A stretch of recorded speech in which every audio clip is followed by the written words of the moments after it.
Retro media நேயர்கள் வணக்கம். நான் உங்கள் பிரவீன் கேஎஸ். அஜித் சாருடைய குட் பேட் அக்லி இந்த படத்துல இருந்து ஒரு பயங்கர இன்ட்ரெஸ்டிங்கான ஒரு விஷயம் கேள்விப்பட்டேன். என்னன்னா, இந்த படத்தோட டீசர்ல எப்படி ஆதிக் ரவிச்சந்திரன் இதுக்கு முன்னாடி மார்க் ஆண்டனி பண்ணியிருந்தாரு. அந்த படத்துல வந்து ஒரு ஃபோன் டைம் டிராவல் இருக்கும். உங்க எல்லாருக்கும் தெரியும், பார்த்துருப்பீங்க. அப்படி ஒரு டைம் டிராவல் இந்த படத்துலையும் இருக்கான். அஜித் சாரு டைம் ட்ராவல் பண்ணி போகிற மாதிரியான சீக்வன்ஸ் இருக்க போகுது அப்படின்ற மாதிரி சொல்கிறாங்க. கேட்கும் போதே பயங்கர இன்ட்ரெஸ்டிங்காக இருக்குது. அப்படி ஒரு விஷயம் இருந்தது, ஒரு டைம் ட்ராவல் பண்ணி ஒரு தீனா மாதிரியான ஒரு இடத்துக்கு போனார் அப்படின்னா யோசிச்சு பாருங்கள். அந்த இடத்துலேருந்து நான் ஏற்கனவே சொல்லியிருந்தேன், அந்த வத்தி குச்சி பத்தி காதுரா அந்த சாங் வேறு இருக்குது படத்துலேருந்து. அப்படி ஒரு பாட்டு அப்படி ரைஸ் ஆச்சுன்னா தேட்டர் வந்து ஒரு பிளாஸ்டான மூமெண்ட். அண்ட் இன்னொரு பாயிண்ட்டு, பிரதீப் ரங்கநாதனுடைய டிராகன் படம், அந்த படத்தோட ப்ரொடக்ஷன் கம்பெனியும் மைத்ரேயி மூவி மேக்கர்ஸ் தான். அவங்க வந்து குட் பேட் அக்லி நாங்கள் தான் ப்ரொடக்ஷன் பண்ணுறோன்றது ரொம்ப பெருமையாக சொல்லியிருந்தாங்க. ஆனால் இன்னொரு பாயிண்ட் என்னன்னா, படத்தோட ரிலீஸ் April 10 தான் இப்போ வரைக்குமே எல்லாருமே அஃபிஷியலாக சொல்லிட்டு வராங்க. அண்ட் டீசரும் கூடிய விரைவில் வரப்போது நான் தொடர்ந்து சொல்லிகிட்டே இருக்கேன். March 6 அப்படின்ற மாதிரி இப்போ வரைக்கும் பிளான் பண்ணியிருக்காங்க. ஆனால் அந்த ஸ்டேஜில் அவர் எதையுமே அந்த ரிலீஸ் டேட்டை பற்றியோ இல்லை மற்ற விஷயங்களை பற்றியோ பேசாமல் போயிட்டாரு. அப்படி இருக்கும்போது ஒருவேளை ரிலீஸ் தள்ளி போகிற மாதிரியான டாக்ஸ் இருக்கும். ஏன்னா நான் இதுக்கு முன்னாடி சொல்லியிருந்தேன், நெட்ஃப்ளிக்ஸ் கிட்ட ஒரு பேச்சுவார்த்தை போயிட்டுருக்கு, அது ஒரு பிரச்சனையாகவே இருக்குது. அதுக்கப்புறம் அதை சார்ட் அவுட் பண்ணிட்டாங்க. இல்லை கண்டிப்பாக கன்ஃபார்மாக April 10 தான் படம் ரிலீஸ் ஆக போகுதுன்னு. ஆனால் மீண்டும் இவர் அங்கே ஸ்கிப் பண்ணி பேசும்போது எனக்கு ஒரு டவுட்டாக இருந்துச்சு, ஒரு வேளை இருக்கலாமோ அப்படின்ற மாதிரி. பட் பார்ப்போம், என்ன நடக்கலாம், வெயிட் பண்ணி தான் பார்க்க முடியும். அண்டு இன்னொரு பாயிண்ட் என்னென்னு பார்த்தீங்கன்னா, ஒரு இன்ட்ரெஸ்டிங்கான ஒரு விஷயம் நான் வந்து கேள்விப்பட்டேன். ஆனால் எனக்கு தெரிஞ்சு இது பார்க்கும்போது இது கண்டிப்பாக உனக்கே நியாயமாக இருக்கா, ஒரு கற்பனைனாலும் ஒரு அளவு வேணாமா அப்படின்ற மாதிரி தான் இருந்துச்சு. என்னன்னா, கூலி படத்தில் வந்து எப்படி ஒரு பயங்கரமான ஒரு சீக்வன்ஸில் அமீர் கான் அண்ட் ரஜினி அவர்கள் பயங்கரமான ஒரு சீக்வன்ஸில் ஃபைட் பண்ணிகிட்டு இருக்காருன்னு நான் சொன்னேன். அப்படி ஒரு ஃபைட் சீக்வன்ஸ் முடிஞ்சதுக்கு அப்புறமா வேற ஒரு கட் பண்ணால் ஒரு பயங்கரமான ஒரு வில்லனை காட்டுறாங்க. எப்படி விக்ரம் படத்தில் சூர்யா ரோலாக்ஸ் அப்படின்ற கேரக்டரில் வந்தாரோ, அப்படிப்பட்ட ஒரு கேரக்டரில் அஜித் சார் வரப்போகிறாரு, முழுக்க முழுக்க ஒரு வில்லனிசமா அப்படின்ற மாதிரி நியூஸ் பார்த்தேன். அதை கேட்கும் போது கண்டிப்பாக ஒரு கிரேசியாக ஒரு பயங்கரமாக அஜித் சார் மீண்டும் நீங்கள் யோசிச்சு பாருங்க, ஒரு பில்லா மாதிரியான ஒரு சீக்வன்ஸில் அப்படி வந்து நிற்கிறார் அப்படின்னா என்ன மாதிரி ஒரு பிளாஸ்டாக இருக்கும்.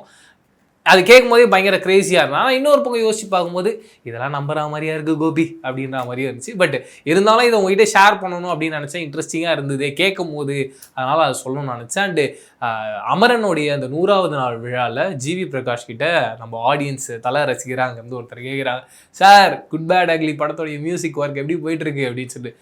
மாசாக இருக்குது, மாசாக வரும் அப்படின்றத மட்டும் சொல்லிட்டு போயிட்டாரு.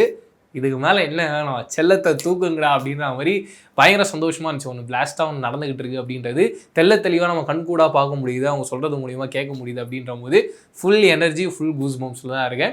அண்ட் ரீசெண்ட் டைம்ஸில் சாய் அபியங்கர் உங்கள் எல்லாருக்குமே தெரியும், கட்சி சேர ஆசை கூட இப்போ இல்லை அப்படின்னு சொல்லிட்டு பயங்கர ட்ரெண்டில் இருக்கார்.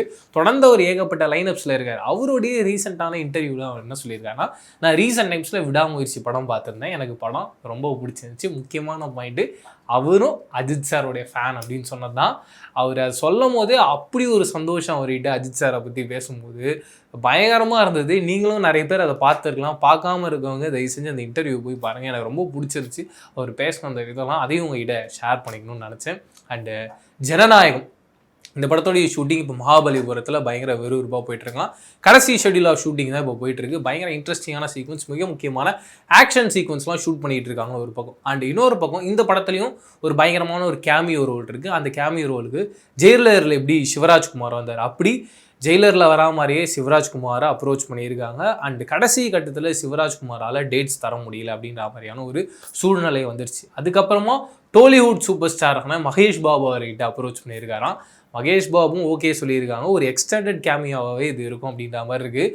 யோசிச்சு பாருங்கள், தளபதி விஜய் இந்த பக்கம் நம்மளுடைய கோலிவுட் சூப்பர் ஸ்டார் அப்படின்ற மாதிரி, அந்த பக்கம் தெலுங்குல வந்து மகேஷ் பாபு ஒரு டோலிவுட் சூப்பர் ஸ்டார் அப்படின்னு, இவங்க ரெண்டு பேரும் ஒரே படத்தில் இருந்தாங்கன்னா தெலுங்கு அண்ட் தமிழில் இந்த திரைப்படத்துடைய பாக்ஸ் ஆஃபீஸ் அப்படின்றது பயங்கரமாக இருக்கும், ஒரு பெரிய ரேஞ்சுக்கு போகும் அப்படின்ற மாதிரி எக்ஸ்பெக்டேஷன் இருக்குது. வெயிட் பண்ணி பார்க்கலாம். ரீசெண்ட் டைம்ஸில் விஜய் சேதுபதி அவர்கள் ஒரு அவார்ட் ஃபங்க்ஷன் மாதிரி ஒரு ஸ்டேஜுக்கு போயிருக்காரு. அங்கே ஆங்கர் கேட்குறாரு, சார் எல்லாரும் கூடயும் நீங்கள் வில்லனாக நடிச்சிட்டீங்க, எப்போ அஜித் சார் கூட வில்லனாக நடிக்க போகிறீங்கன்னு சொல்லிட்டு அது விஜய் சேதுபதி நானும் பயங்கரமாக வெயிட் பண்ணிட்டு இருந்தேன். பட் அது முன்கூட்டியே ஒரு படத்தில் நடக்க வேண்டியது, ஒரு சில காரணங்களால் அது நடக்கலை. அது ஒரு சில காரணங்களால் டேட்ஸ் இஷ்யூனால அவங்களால பண்ண முடியல. அந்த படம் என்னன்னு பார்த்தீங்கன்னா வலிமை அப்படின்ற ஒரு டாக்ஸ் இருக்குது.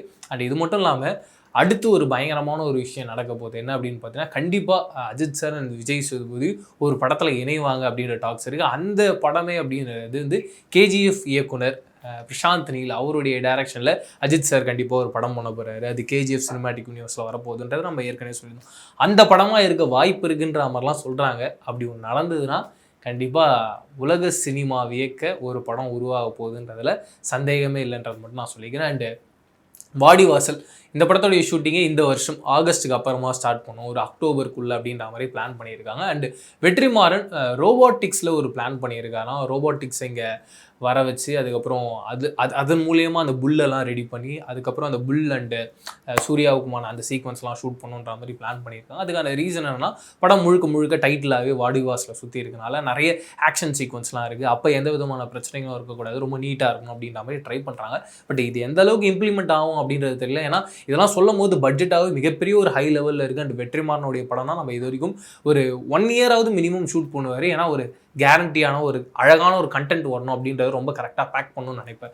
அப்படி இருக்கும்போது இந்த ரோபாட்டிக்ஸ் அப்படின்னும்போது இன்னும் பட்ஜெட்டாக பெரிய அளவில் போகும். அந்தளவுக்கு ரிட்டர்ன்ஸ் வருமா அப்படின்ற ஒரு கொஸ்டின்லாம் இருக்குது. வெயிட் பண்ணி பார்ப்போம். இந்த ஒரு காம்பினேஷன் இதெல்லாம் பண்ணுவாங்களா இந்த வாடிவாசலில் அப்படின்னு சொல்லிட்டு. அதுக்கு அடுத்தபடியாக அடுத்து சூர்யா கன்ஃபார்மாக பண்ண போகிற திரைப்படம் யாருன்னு பார்த்தீங்கன்னா வெங்கி அல்தூரி. ரீசெண்ட் டைம்ஸில் லக்கி பாஸ்கர் போன்ற படம்லாம் கொடுத்தாரு. இதுக்கு முன்னாடி நம்ம தனுஷ் அவர்களை வச்சு வாத்தி அப்படின்ற படத்தெல்லாம் பண்ணியிருக்காரு.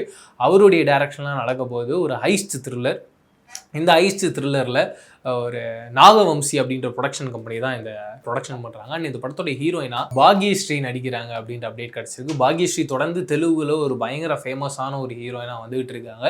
அடுத்தடுத்து அவங்களோட லைனப்ஸும் மிகப்பெரிய ஒரு ஹீரோஸ் கூட இருக்குது. அண்ட் சூர்யா அவர்கள் கூட இணையறாங்கன்னு போது சூர்யானா ஒரு மிகப்பெரிய ஒரு ஹீரோ. கண்டிப்பாக அவங்க வந்து அடுத்த ஒரு ரஷ்மிகா மந்தனாக வருவாங்கன்ற ஒரு டாக்ஸ்லாம் இருக்குது. வெயிட் பண்ணி பார்க்கலாம். அண்ட் அதுக்கு அடுத்தபடியாகவே சூர்யா சார் தொடர்ந்து ஏகப்பட்ட லைனப்ஸ் வச்சிருக்காரு. மிக முக்கியமாக தண்டேல் டேரக்டருடைய டைரக்ஷனில் ஒரு படம் பண்ண போகிறார். அவருடைய பேர் சந்து மோண்டிட்டி.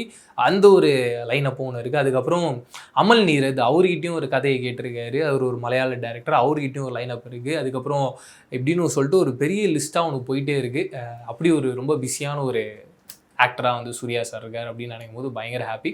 இன்னொரு ஒரு பாயிண்ட் என்னன்றது பார்த்தீங்கன்னா நம்மளுடைய தனுஷ் சார் அவரும் பயங்கர பிஸியாக இருக்கார். இப்போ தான் இட்லி கடையோடைய ஷூட்டிங்கை முடித்த உடனே அடுத்து டெல்லி கிளம்பி போயிட்டாரு. உங்கள் எல்லாருக்குமே தெரியும். ஆனந்த் எல்ராவுடைய டைரக்ஷனில் தேரே இஷ்க் மேன் அப்படின்ற ஒரு படம் ரெடியாக போகுது.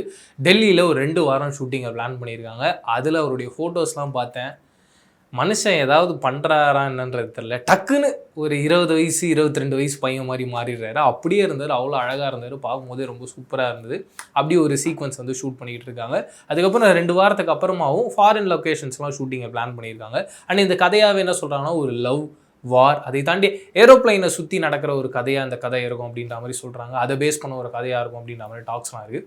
வெயிட் பண்ணி பார்க்கலாம். இதை தாண்டி தனுஷ் 55 படத்துடைய டைரக்டர் ராஜ்குமார் பெரியசாமி ரீசெண்ட் டைம்ஸில் பிரபாஸ் அவர்களை பார்த்து கதை சொல்லியிருந்தா நான் சொல்லியிருந்தேன். கூடுதலான அப்படின்னு பார்த்தீங்கன்னா ஜூனியர் NTR பார்த்தும் கதை சொல்லியிருக்காரு. அவருக்கு அந்த கதை ரொம்ப பிடிச்சிருக்கு. அதனால் கூடிய விரைவில் தெலுங்குல ராஜ்குமார் பெரியசாமி ஒரு படம் பண்ண போகிறான்றதுல சந்தேகமே இல்லைன்ற மாதிரி ஒரு அப்டேட் கிடச்சிருக்கு. அண்ட் தனுஷ் அவர்களும் வினோத் கிட்ட ஒரு கதையை கேட்டிருந்தாரு. அந்த கதைக்கு அவர் ஓகே சொல்லியிருக்காரு. 7 ஸ்க்ரீன் ஸ்டூடியோஸோடைய ப்ரொடக்ஷனில் இந்த ஒரு படம் நடக்க போகுது. இந்த படத்தோடைய டியூரேஷன் அப்படின்றது ஷூட்டிங் டியூரேஷனே கிட்டத்தட்ட ஒரு 2 வருஷம் இருக்கும் அப்படின்ற மாதிரி டாக்ஸ் இருக்குது. வினோத் இப்போ ஜனநாயகம் படம் பண்ணிட்டு இருக்காரு. அதை முடிச்சதுக்கு அப்புறமா தான் இந்த ஒரு ப்ராஜெக்டுக்குள்ளே வரப்போறாரு. அதுக்கப்புறமா அவருடைய லைனப்ஸ் இன்னும் எப்படி சூர்யா சார் அதுக்கப்புறம் நம்மளோட அஜித் சார்லாம் லிஸ்ட் ஆஃப் டேரக்டர்ஸ் வச்சிருக்காங்களோ தனுஷ் சாரும் ஒரு லிஸ்ட் ஆஃப் டேரக்டர்ஸ் வச்சிருக்காரு. பயமாக பிளாஸ்ட் பண்ணுன்ற மாதிரி பிளான் பண்ணியிருக்காரு. இதே மாதிரி தொடர்ந்து உங்களுக்கு சினிமா அப்டேட்ஸ்லாம் தெரிஞ்சுக்கணும் ஆசைப்படினா மறக்காம நம்மளுடைய retro media subscribe and bell ஐக்கானை ப்ரெஸ் பண்ணிட்டு பாருங்க. நன்றி, வணக்கம்.